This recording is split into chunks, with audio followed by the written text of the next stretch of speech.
Why your makeup routine makes you break out and what to do about it. If you've got acne, you've probably tried to cover it before. I have spent years in my bedroom, in my bathroom, and online trying to conceal it using layering techniques. Even when I was in aesthetics school, I would sleep in my makeup and just wake up and apply more the next day because I didn't know that that was breaking me out. And makeup is phenomenal because it can help us conceal the problem. It can help us see ourselves without acne and take on the world in a confident way if that's what we need. But if makeup is making the process worse, especially if we're doing things to contribute to the growth of bacteria and the clogging of our skin, is it really such a good thing in the long run? But at the same time, for a lot of people, it's terrifying to go outside of the house without makeup. For me, it was terrifying to go outside at all. So what are we supposed to do? Why does our makeup routine make us break out? And what can we do to try to cut down on those chances?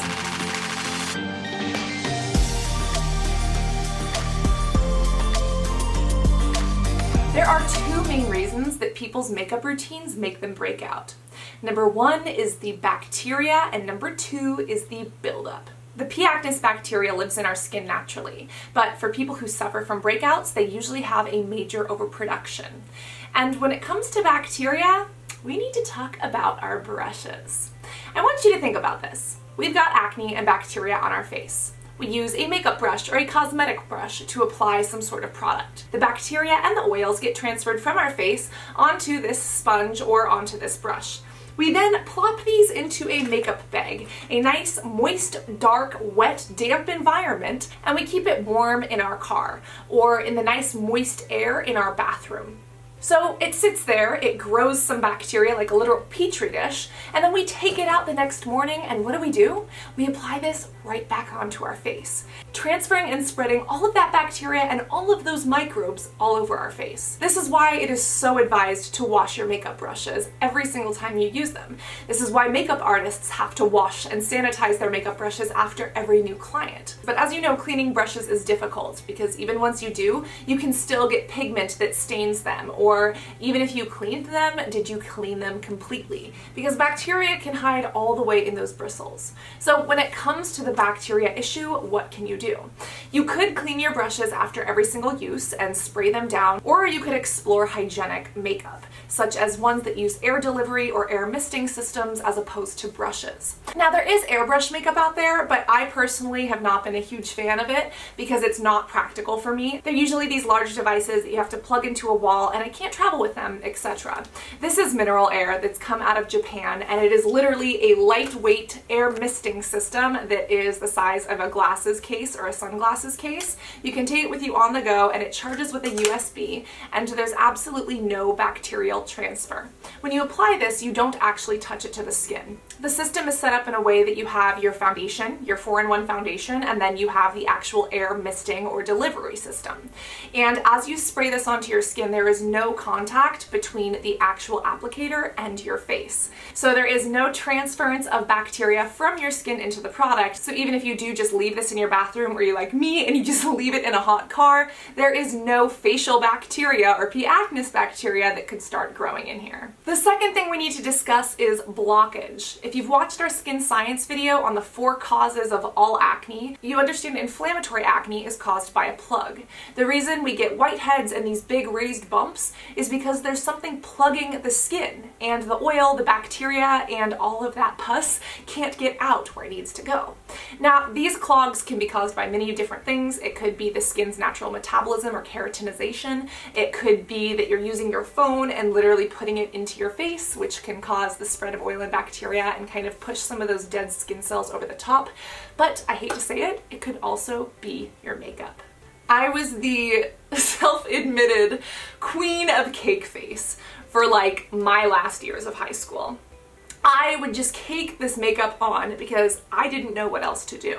And obviously, if you have something physically blocking the skin, whether it's layers of concealer and foundation, or whether it's a heavy cream or a heavy product, that is going to stop the skin from doing what it does naturally, sloughing off naturally, getting oxygen, transporting nutrients. And anything that's blocking that physically has the option to seal over that hair follicle, cause a plug, and therefore exasperate or contribute to a breakout. And as an acne sufferer, it's hard to not want to cake things on. I personally use layering techniques to cover my largest breakouts because it works. But at the same time, if I were to do that every single day, that would not be practical time-wise, and it would not be healthy for my skin.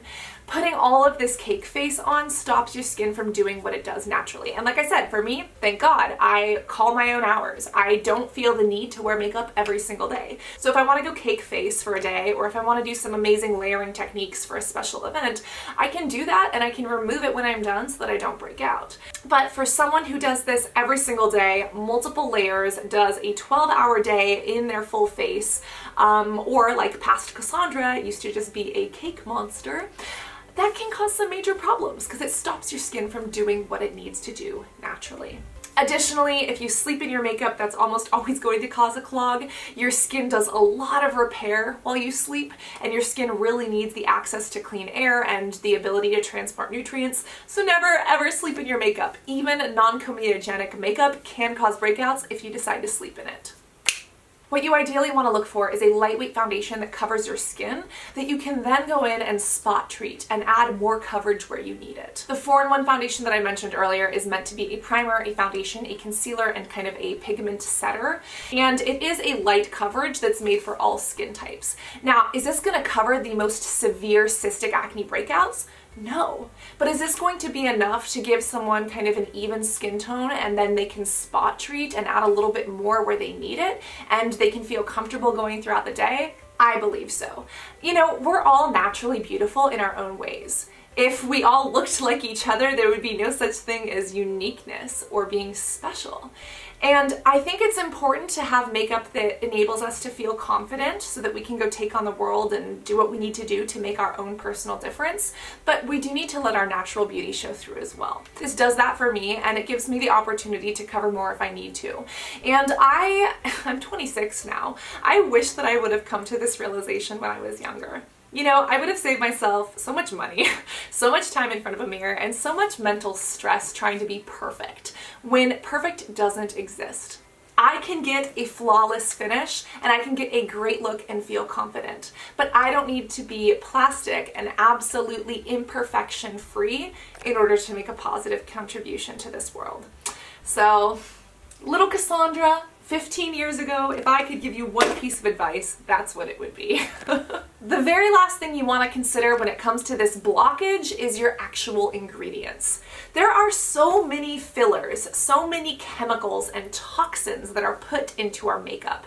And a lot of the rules and regulations, at least here in the United States, haven't even been updated since the 1950s. Europe has this long list of banned chemicals, while the US has banned only like 15.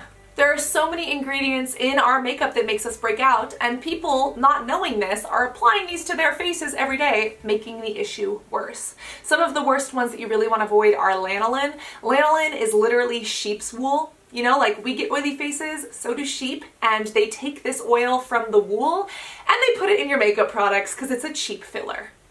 Disgusting. There's benzaldehyde, which is an artificial fragrance, and it's known to be very comedogenic. It can really irritate acne-prone skin, and it is literally just a fragrance filler that's disgusting. Also, sodium lauryl sulfate. This is normally found in shampoos, and it's what makes some face washes or shampoos foamy, but some companies actually put it in their foundation, and it can be very comedogenic and irritating to acne-prone skin. You also really want to avoid those palmitates, whether it's isopropyl palmitate or octyl palmitate. These are found in a lot of cosmetic products, and if you have acne but get those small little bumps, this ingredient could be one of those causes, especially for people who have melia. Melia is different than acne, and its causes are a little bit ambiguous, but some people have noticed that certain creams or certain ingredients can make it worse or kind of contribute to it. And palmitates might be one of them because the way they really get goopy and yucky on the skin. So please avoid those at all costs. So what do you want to look for? You should try to find foundations that not only don't contain those ingredients, but that maybe have something beneficial as well, such as balancers, such as hydrators, or even such as antioxidants that can help to rebuild or protect the skin. You've heard me talk about hyaluronic acid before, and it's become kind of a buzzword in the beauty community recently, and for good reason. Hyaluronic acid is a humectant. It helps to keep moisture in the skin, and it can actually help healing, such as cuts or marks or even acne blemishes. There have been some studies that show some really promising research. Mineral Air's foundation does have hyaluronic acid. It also has vitamin E, which is really good for scarring. It also has squalene in it that's derived from olive oil. Squalene is kind of like jojoba oil in the sense that it mimics the oil that our skin makes, but is not as habitable to this P. acnes bacteria. Whereas the sebum that our skin produces, the bacteria loves that. This also has 3 different ceramides, including ceramide NP and NG. You've heard me talk about these before, and I think that ceramides are a completely underrated cosmetic ingredient that a lot of people are going to start to see benefits from as we start to see them more and more in our cosmetics. Ceramides are natural in our skin. They're a natural part of our skin's barrier function, but a lot of people who have eczema or psoriasis or acne have a decreased barrier function and the breakdown of some of these ceramides. So if you can use creams or foundations or products that have ceramides and to introduce those back into the skin, you can rebuild that barrier function. You can really soothe the skin and help it function properly without that damage, because damage causes inflammation and irritation in the skin, premature aging, and some irritability, but it also is bad because it could let pathogens, new bacteria or viruses in through the compromised skin. So ceramides are amazing. Look for them. And lastly, this foundation has pomegranate extract, which is a nice antioxidant. This has no talc in it. This has no fragrances. This has no parabens in it. And of course, it's cruelty-free, because if it wasn't cruelty-free, then we wouldn't be talking about it. But when it's all said and done, I wish that I would have understood these things years ago. My acne was horrible for many reasons, and the scars that are left behind kind of remind me of those days. And I'm still trying to treat them and cover them when I need to and get through my life with these little reminders that live on my skin, but share that journey as I go along. And acne can be caused by so many reasons, from your genetics to your diet to hormones to your products. But I wish that I don't know, like I could go back and talk to my younger self and say, honey, the makeup that you were applying and sleeping in was not good for you. Your brushes that you kept in your hot car were a literal breeding ground for bacteria, and you needed to take better care of your skin. Here's the information you needed to do so. So as your big sister acne warrior friend, if you're someone who uses makeup, I want you to know that it could be breaking you out.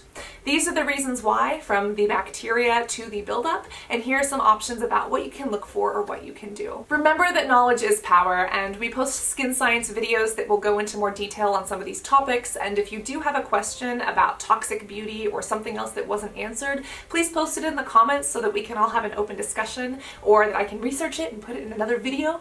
But until those next videos, remember that acne does not define who you are. There are ways to cover it, there are ways to treat it, there are ways to deal with it. But you are not alone. And what you give to this world has absolutely no correlation to how many pimples are on your face. I love you so much. Always remember to be beautiful, and I cannot wait to see you in the next video. Love you guys. Bye.